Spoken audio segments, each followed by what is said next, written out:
Hello, good afternoon. Welcome to Introduction to Philosophy again. So today I'm going to talk to you about philosophy of art. More specifically, I'm going to talk to you about the views of art of Leo Tolstoy, who is a 19th century Russian author and philosopher. Now, but before I actually begin going into Tolstoy's views, I feel that I should give you an overview of what philosophy of art is about. So, philosophy of art, very briefly, is concerned with the very basic question, what is art? It is also concerned with the related question of what is an artwork, because once you can't really be involved with art, whether as a producer or as a consumer, without coming into contact with an artwork. So, if you are going to ask the question, what is art? You will also have to ask the question, what is an artwork? So, before I start, maybe I should say something about why this question is important. So the question, what is art? Why is this an important question? Well, it is an important question because, art is one of those things that many of us have some familiarity with, even if we are not experts. We often have this feeling that we know what art is when we see it, even if we can't really give a precise definition or explanation of what art is. So, for example, if you were to speak to somebody on the street and ask him what is art, he might tell you something like, art is something that evokes a sense of great beauty in me. Or he might tell you that art is something that evokes this powerful emotion that really moves me. Or he might tell you that art is something that I recognize as belonging to a certain form or certain genre, such as a symphony or an opera or a novel or even stand-up comedy.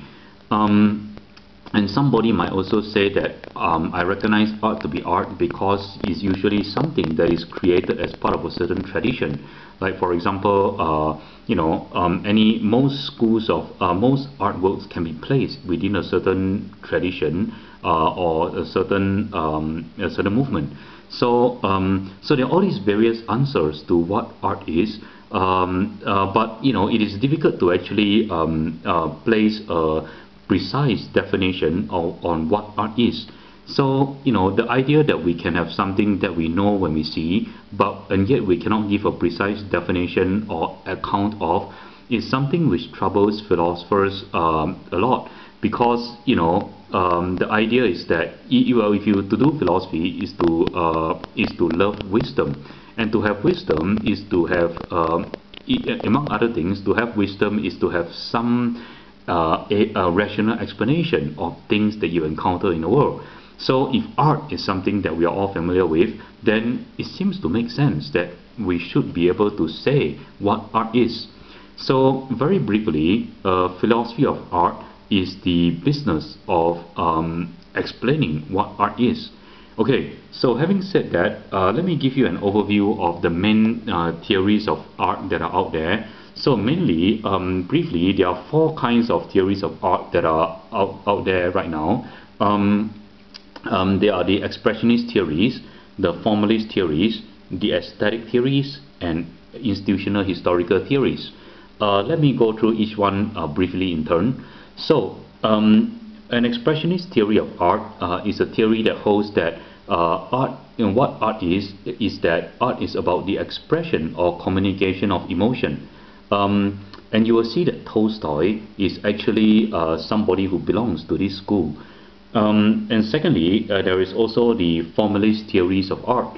So a formalist, somebody who subscribes to a formalist theory, is somebody who believes that art is art because it has a certain form, a certain structure, a certain format. So for example, a sonata has a certain number of movements, a symphony has a certain number of movements, a novel has a certain structure by which we can recognize it to be a novel. So if you are a formalist about art, you basically believe that art is art because it adheres to a certain form or certain structure. And then there are the aesthetic theories of art. And there are many people who say that art is art because it evokes this powerful feeling of great beauty. this great sense of beauty in them. And this sense of beauty is so sublime that it takes you away from any feelings, any immediate considerations of advantage or disadvantage. It takes you away from any immediate considerations of self-interest. And you may have experienced this before when you are listening to your favorite song, or when you are reading a novel that is very engrossing, or when you are watching a movie that is totally fascinating and moving. For that short time when you are immersed in the movie or the novel, you forget about your everyday considerations. You are swept up in this big sense of beauty and the sublime. And so people who believe in aesthetic theories believe that this is what art is about. Anything, in order for something to qualify as art, it has to evoke in you this great sense of beauty, this sense of the sublime. Okay, and then there is the fourth group of theories, which is the institutional historical theories. Now, if you believe in the institutional historical theories, then you basically believe that in order for art to be art, it must be accepted as such by a certain institution or by a certain historical tradition. So, for example, some people would say that art is only art if it is accepted as such by a group of art critics, if it is regularly or has been shown before in a gallery. And in Eastern art, you also find this sort of thing. For example, in order for a painting to be a painting, it must belong. It must be recognized as belonging within a certain historical tradition. In order for a certain sword, for example, to be a sword, it has to be made according to a certain historical tradition, according to certain specifications as specified by that tradition. So anyway, there are these are the four main theories of art. As you can see, very often the artworks that we are familiar with in everyday in our world usually fall into one or more than one of these four theories. They can be explained to be artworks by either one or more than one of these four theories, which makes things a little bit interesting and maybe a little bit confusing, because it means that it reinforces the idea that there is probably no one final answer as to which of these theories has the last word on what art is. Very often we think that certain things are art because it has a certain form, but we also think that something else which may not have that particular form, which may not have any as yet recognizable form, is art because it evokes in us a sense of great beauty. So, but I think all these theories are still useful, even though none of them have the final word on what art is. They're still useful because we can use them as a sort of guideline, as a sort of compass, if you will, to give us a sense of why we think that art is art. Okay, so all of this is by way of explaining, of giving you an overview of aesthetics, giving you an overview of the philosophy of art. Now let us go into the views of Tolstoy. Before I talk more about Tolstoy, I want to say a few things about Tolstoy. So Leo Tolstoy is a Russian author and philosopher who lived in the 19th century. He passed away in 1910. So I think today in the West, Tolstoy is actually better known as an author than as a philosopher. You may have heard of some of his works, or you may even have read or seen some of the film adaptations of them. So he wrote, for example, War and Peace and Anna Karenina. I highly recommend both of them, by the way. I personally think that they are great works of art, even if he doesn't think so. Anyway, more on that in a bit. Okay, so Tolstoy. Now, there's one very simple way to characterize Tolstoy's view of art, and that is that for Tolstoy, art is a communication, or art consists in the communication and expression of feelings or emotions from the artist to the audience. So it's actually a very simple. What he takes to be art is actually very simple. Now, let me read you a short passage from Tolstoy in his own words. Well, actually, it's in its own words in English as translated from the Russian. So anyway, Tolstoy says that art begins when one person, with the object of joining another or others to himself in one and the same feeling, expresses that feeling by certain external indications. So, the same idea here. The idea is that art consists in the communication or expression of feelings from artist to audience using certain external indications. By external indications could include a broad range of things. It could include the spoken word. So if I'm telling you a story, that is an art form, that is art. If I'm reading or writing poetry, and you are reading my poetry or listening to it, then that is also art. If I'm playing a piece of music and you are listening to it, that's also art. So all of these are external, are external indications or external signs which are used to communicate certain emotions or feelings to you, the audience. So all of these are examples of art. Okay, so so far the basic picture seems to be very simple. Now, it's worth saying a little bit more about what Tolstoy means by feelings.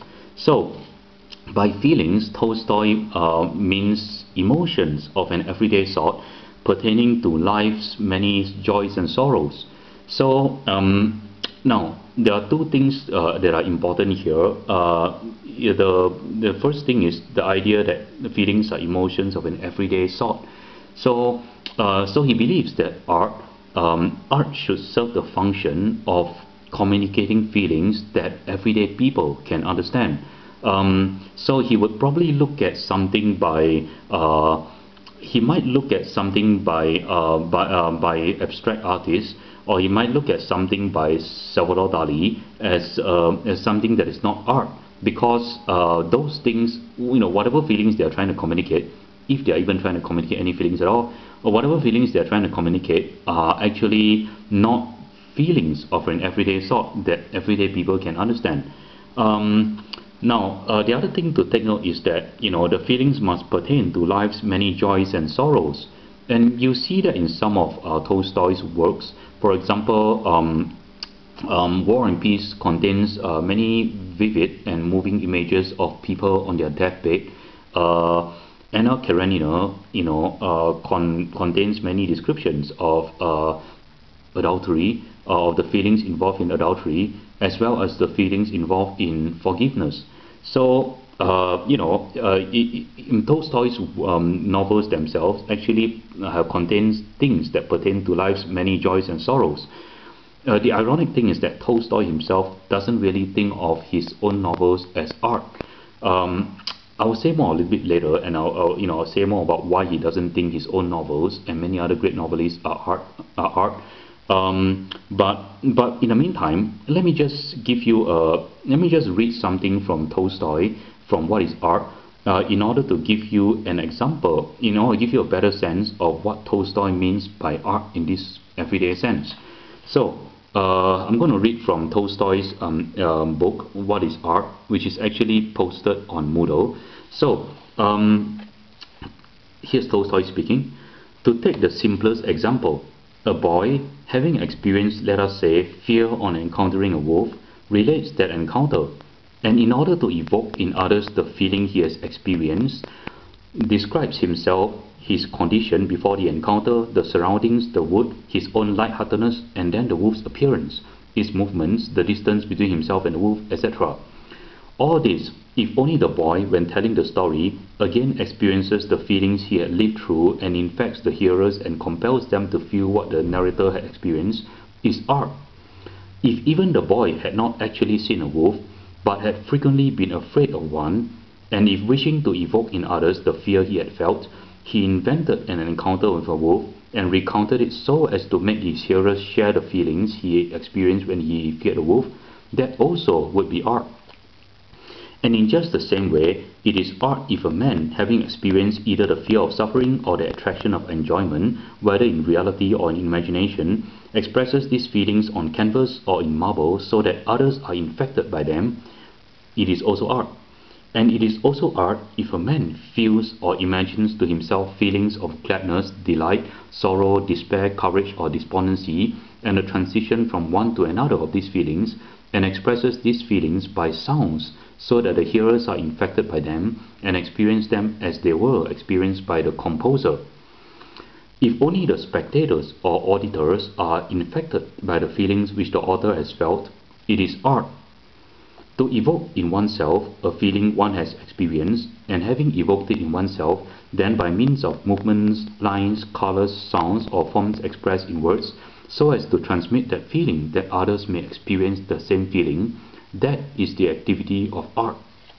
Okay, so as you can hopefully see, gather from what I read, Tolstoy has this very simple and very, in a sense, a very minimal definition of what art is.